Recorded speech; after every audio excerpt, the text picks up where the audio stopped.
दोस्तों, इजराइल एक ऐसा छोटा सा देश जिसकी 95% जमीन सिर्फ रेगिस्तान से घिरी है, जहां पीने को पानी नहीं है, लेकिन उसके बाद भी उसकी गिनती दुनिया के सबसे ज्यादा अनाज उत्पादन वाले देशों में होती है।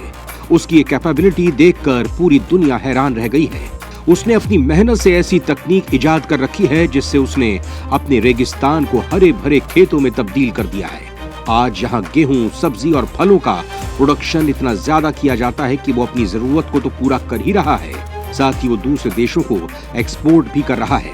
आज के इस वीडियो में हम इजराइल की इन्हीं तकनीक के बारे में जानेंगे, कैसे उसने अपने बंजर धरती को उपजाऊ भूमि में तब्दील कर दिया। इसके साथ ही जानेंगे कि भारत जैसे देश इस तरह की तकनीक के जरिए अपनी खेती में क्या सुधार कर सकते हैं और उससे क्या क्या फायदे हो सकते हैं। तो इस दिलचस्प वीडियो को आप अंत तक जरूर देखिएगा।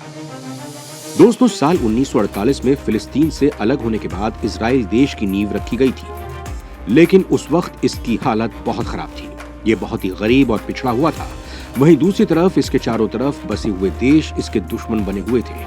वो इसके अस्तित्व को स्वीकार नहीं कर रहे थे, वो उसे खत्म करने की फिराक में रहते थे। इतना ही नहीं, इजराइल के हिस्से में जो जमीन आई थी वो पूरी तरह से बंजर और पथरीली थी, जहां किसी भी तरह की खेती करना तो दूर की बात थी, वहां कोई कंटीली झाड़ी भी नहीं उगती थी।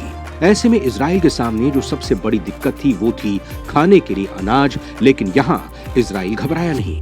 उसने खुद को मजबूत बनाने के लिए हर चुनौती का सामना किया और ऐसी तकनीक को इजाद किया जिससे उसने इस बंजर धरती को उपजाऊ बना दिया। उसने देश की तरक्की के लिए साइंस को गहराई से जाना और उसे इस मुकाम पर लाकर खड़ा कर दिया कि वो अपने नागरिकों का तो पेट भरता ही है, साथ ही दूसरे देशों को भी गेहूं, सब्जी और फ्रूट्स की सप्लाई करके अच्छी खासी कमाई भी करता है।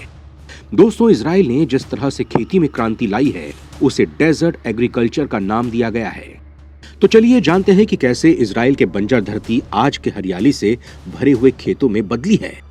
दोस्तों, जब इजराइल को आजादी मिली थी तब इसके जॉर्डन के बॉर्डर का एरिया पूरी तरह से बंजर था। यहाँ रेत के ढेर के अलावा कुछ नहीं था। पानी का नामो निशान दूर दूर तक नहीं था। वहीं यहाँ की जमीन की ऊपरी परत तो ऐसी थी कि यहाँ कुछ भी नहीं उगाया जा सकता था। दोस्तों, इजराइल के किसानों को इस समझ आ गया था कि खेती को बेहतर बनाने के लिए 3 चीजों की सबसे ज्यादा जरूरत है। वो है मिट्टी, पानी और सूरज की रोशनी। मिट्टी की क्वालिटी और पानी ये दोनों ही इजराइल के पास नहीं थे, लेकिन सूरज की रोशनी उसके पास भरपूर थी। इजराइल ने सबसे पहले पानी की कमी को देखते हुए गहरे गहरे बोरवेल खुदवाए, लेकिन जो पानी मिला वो खेती के लायक नहीं था, क्योंकि वो बहुत खारा था। ऐसे में इजराइल ने इस पर स्टडी की कि कैसे इस पानी को खेती के लिए सही बनाया जाए। इसके साथ ही पानी का पूरा उपयोग करने के लिए बहुत ही बेहतरीन तरीका अपनाया। ये पौधों को एक एंगल में टांग देते थे, जिससे ये पानी इन पौधों से रिस कर एक टंकी में जमा हो जाता था। इस पानी का इस्तेमाल किसान फिर से करते थे, यानी कि एक पानी का इस्तेमाल यहाँ के किसान कई बार करके खेती में इस्तेमाल करते थे। ये ऐसी तकनीक है जिसका कहीं भी पहले इस्तेमाल नहीं किया गया था। इसके साथ ही सिंचाई के लिए ड्रिप टेक्नोलॉजी को काम में लिया गया।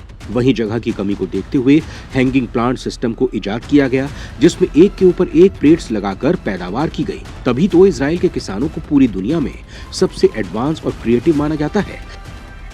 दोस्तों, इजराइल की खेती की तकनीक में ड्रिप इरिगेशन सबसे बेहतर है। इस मेथड में ट्यूब की मदद से पौधों की जड़ों में बूंद बूंद करके पानी पहुंचाया जाता है। इससे पानी की बचत तो होती ही है, साथ ही फलों और सब्जियों की क्वालिटी भी बनी रहती है।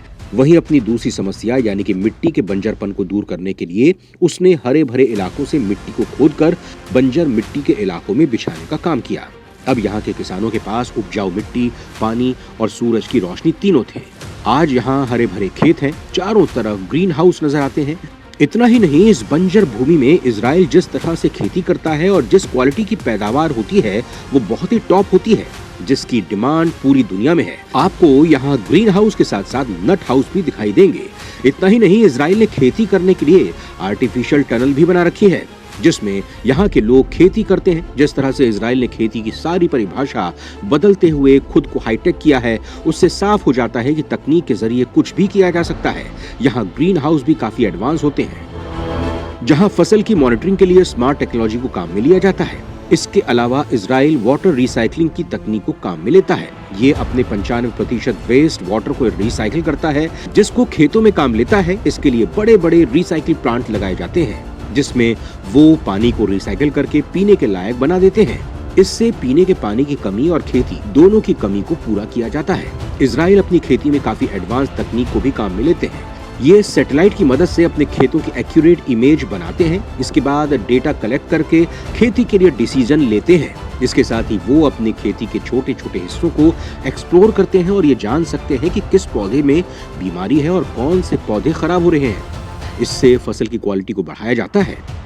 इसके अलावा इजराइल के किसान बायो पेस्टिसाइड का यूज करते हैं। वो अपने खेतों को कीड़ों से बचाने के लिए केमिकल का यूज ना के बराबर करते हैं, क्योंकि उनका मानना है कि केमिकल से भले ही कीड़ों से बचाव हो जाए, लेकिन फसल की क्वालिटी खराब हो जाती है, साथ ही मिट्टी भी खराब हो जाती है, उसकी गुणवत्ता चली जाती है। वहीं केमिकल का सबसे ज्यादा बुरा असर सेहत पर पड़ता है। इसीलिए यहाँ के किसान बायो फर्टिलाइजर को काम में लेते हैं। वो बिना केमिकल फर्टिलाइजर के अपने उत्पादन को बढ़ाते हैं और अच्छी खासी इनकम भी हासिल करते हैं। दोस्तों, इजराइल के ये सारे उत्पाद महंगे दामों पर बिकते हैं क्योंकि वो ऑर्गेनिक होते हैं। वो देश के नागरिकों की सेहत से खिलवाड़ करके ज्यादा से ज्यादा उत्पादन का लालच नहीं करते हैं। लेकिन भारत में यह स्थिति बिल्कुल उल्टी है। यहाँ ज्यादा पैदावार करने के चक्कर में केमिकल का यूज लिया जाता है, जिससे ज्यादा पैसा कमाया जा सके, भले ही इसमें हमारे नागरिकों की जान ही क्यों ना चली जाए। इसके साथ ही इजराइल रोबोट्स को भी खेतों में काम में लेता है, जो यहाँ बीज बोने, पौधे लगाने, फल तोड़ने का काम बहुत ही परफेक्ट तरीके से करते हैं। वहीं खेती में सेंसर का भी यूज किया जाता है, जो ये बताता है कि किस पौधे को किस चीज की जरूरत है। ड्रोन के जरिए पहले इस बात की स्कैनिंग की जाती है कि पौधों को किसकी जरूरत है, उसे कोई बीमारी है या नहीं, पानी की जरूरत है या नहीं, या फसल में खरपतवार है। इसकी सारी जानकारी कंप्यूटर तक पहुंचाई जाती है। इसके बाद सेंसर के जरिए फसल की पूरी स्टडी की जाती है और पौधे की हर जरूरत को पूरा किया जाता है। यानी कि आप सेंसर के जरिए अपनी फसल से कम्युनिकेट करते हैं। इतनी एडवांस तकनीक के जरिए इजराइल के किसान अपनी खेती करते हैं। दोस्तों, इस तरह की तकनीक को देखकर ये महसूस किया जा सकता है कि भारत को इसकी कितनी जरूरत है, क्योंकि भारत एक कृषि प्रधान देश है।